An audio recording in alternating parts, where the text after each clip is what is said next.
को पता चल गया कि मोदी जी के अंदर तो खून है ही नहीं है। बस कैमरे के सामने पहले खून गर्म होता था, व्यापार के लिए खून गर्म होता था, संविधान के लिए। आज तो पता चला उनके अंदर खून ही नहीं है, सिंदूर है। अब जब मोदी जी के अंदर सिंदूर है तो लड़ाई कैसे लड़ेंगे? जब सिंदूर खून रहेगा तब तो हमारे रगों में दौड़ेगा। पीओके तक पहुंचने वाले थे, तब सीज फायर हो गया। यह देश का दुर्भाग्य कि ट्रंप का मेरे तेरे बीच में कैसा है रिश्ता अनजाना, जिस तरह से ट्रंप का ट्वीट पर ट्वीट आना, यह देश को समझ में आ गया कि रिश्ता कैसा है। प्रधानमंत्री जी बताएं कैसा रिश्ता है, और इस रिश्ते को तार तार करने का काम क्यों नहीं प्रधानमंत्री जी बताए कि ट्रंप के ट्वीट पर हम नहीं सीज फायर किए? क्यों नहीं प्रधानमंत्री देश के संबोधन के पहले बताए कि उसने धमकाया कि हमारा व्यापार खत्म कर देंगे, और एप्पल को कभी धमकी दे रहा है, कभी कई लोग को धमकी कि भारत से जो सामान आएगा उस पर टैरिफ इतना लगाएंगे, आप यहाँ से कंपनी आपको कमजोर, आप नमस्ते ट्रंप करके आपका याराना दोस्ताना कहाँ गया? पाकिस्तान इस तरीके से हरकत करता है। पाकिस्तान हरकत करता, बिरयानी खाने कौन जाता है? बिरयानी का आप देश का शर्मसार करने का मोदी जी काम किया था। आईएसआई आतंकवादी संगठन को बड़ा के भारत के भूमि पर जांच कराने का आदेश कौन दिया था? पूछता है भारत, जानना चाहता है भारत आपके माध्यम से। और पाकिस्तान में बिरयानी खाने कौन गया था बिना बुलावे, ये भी पूछता है भारत।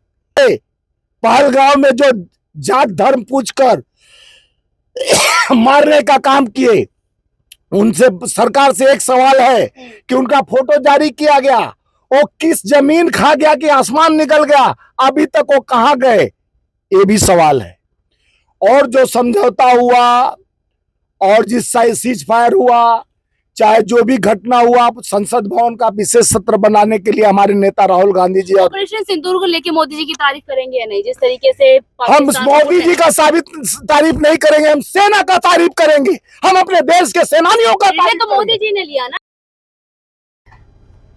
नमस्कार, मैं आपके साथ रितेश मंगवाना। ऑपरेशन सिंदूर जिसने काफी वाहवाही लूटी और मोदी जी को काफी जो है सराहना मिली, पर ऑपरेशन सिंदूर को लेकर अब मोदी जी की जो राजनीति है, प्रचार है, वो शुरू हो चुका है।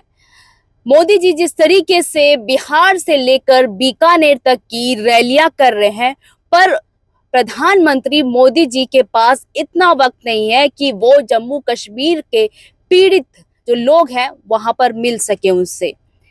और जिस तरीके से आज राहुल गांधी विपक्ष के प्रतिपक्ष नेता पहुंचते हैं पुंछ इलाके में और वहां पर उन पीड़ितों से मिलते हैं जब ऑपरेशन सिंदूर चल रहा था, और जवाबी कार्रवाई में पाकिस्तान ने जिस तरीके से मोर्टार और शेलिंग की, उसमें 2 जो मासूम बच्चे थे 12 साल के, वो कहीं ना कहीं उस बारूद के उसमें मर गए, उनकी मौत हो गई।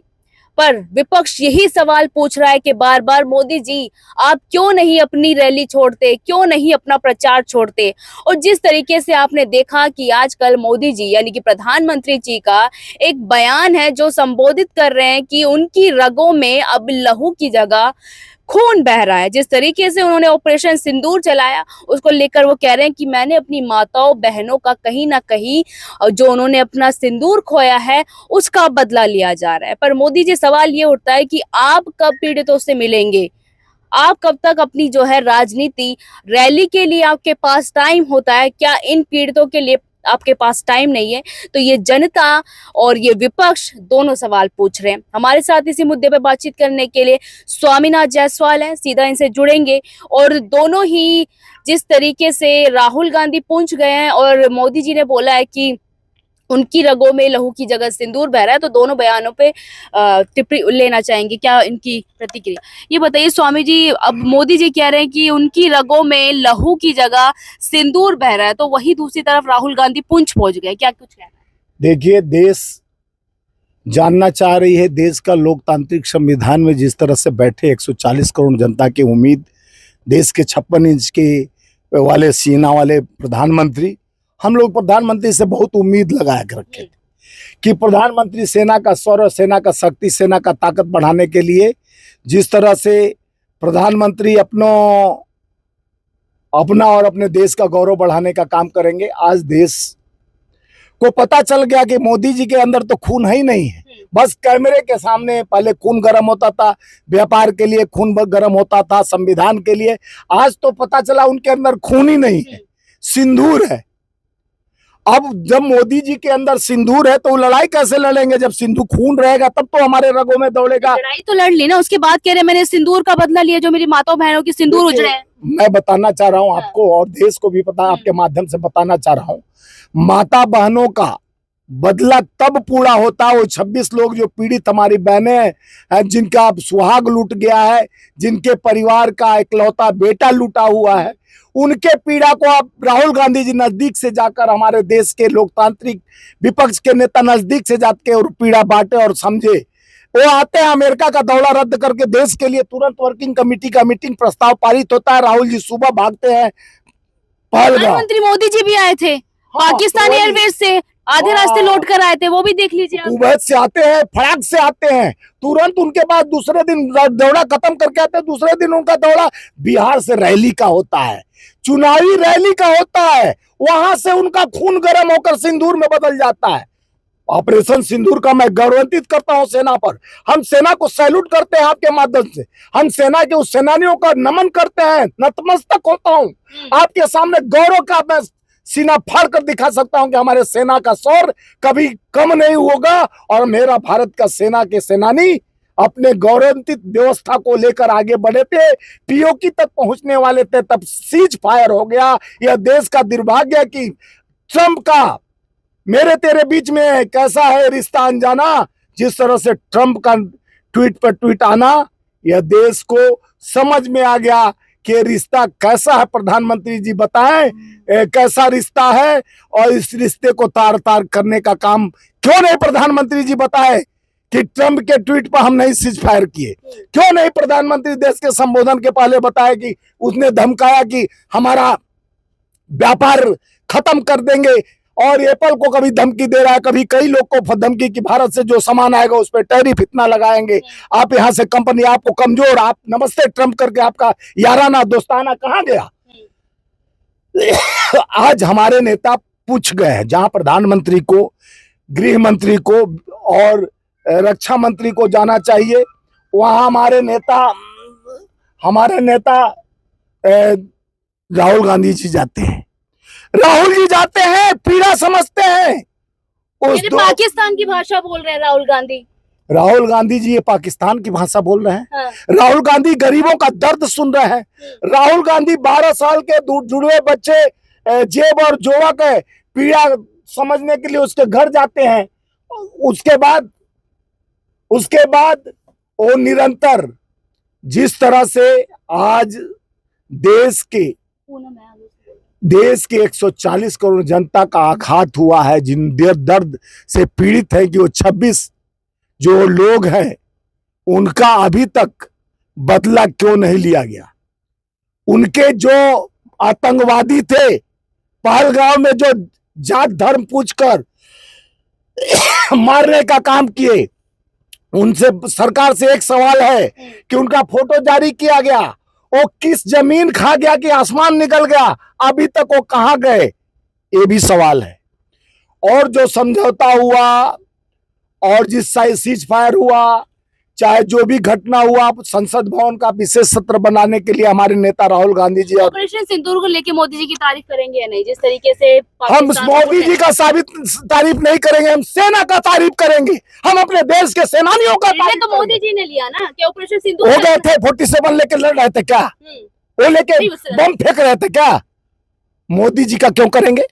देश के सेनानी, जिनको गौरवान्वित करने की जगह पर उन्हीं के लोग किस भाषा का प्रयोग कर रहे हैं कि हमारे देश के सेना और सेनानी मोदी जी के चरणों में नतमस्तक है? उनका डिप्टी सीएम कहता है, ये शर्म आनी चाहिए। कह रहे बीज तो आपके बोए हुए हैं, 1991 में जो समझौता किया आपने।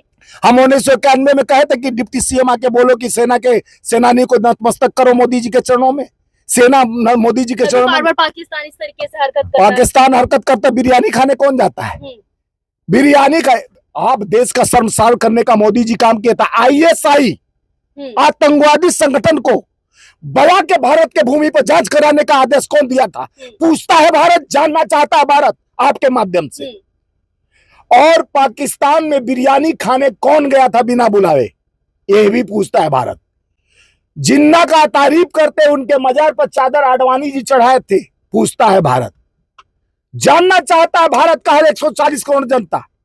आप कहते हो हमारे समझौता, शिमला समझौता हुआ था कि कश्मीर के मुद्दे पर कोई नहीं बोलेगा, लाल बहादुर शास्त्री ने किया था शिमला।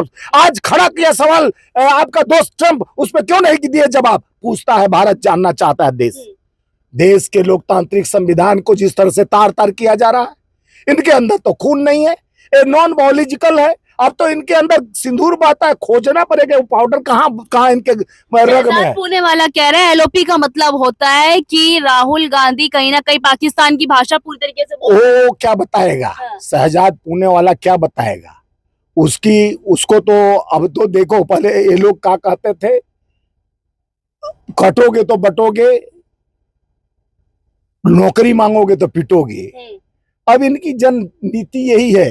राहुल गांधी जी मंदिरों में गए जहां पर वो लोग, और गुरुद्वारे में गए राहुल गांधी जी, जहां पे घटना हुई, घटना पर एक प्रतिपक्ष का नेता जाकर लोगों के दर्द और पीड़ा को समझ, उनकी आवाज, वो लोग बोल रहे हैं कि हमारे आज ये देश के कानून व्यवस्था देश के सरकार को करनी चाहिए, वहीं हमारे नेता राहुल जी जाते हैं। तो देश की सरकार अगर सो जाएगी, कुंभकर्णीय नींद में सो जाएगी, तो जगाने का काम विपक्ष करता है। पुणे वाला बोले चाहे चूने वाला बोले, इससे फर्क नहीं पड़ता है। हमारा नेता तो राहुल गांधी जी है, देश के पीड़ा को समझता है, दर्द को, शहीद का बेटा है, शहीद का पोता है, वो जानता है देश के मरहम को, वो देश के दर्द को जानता है।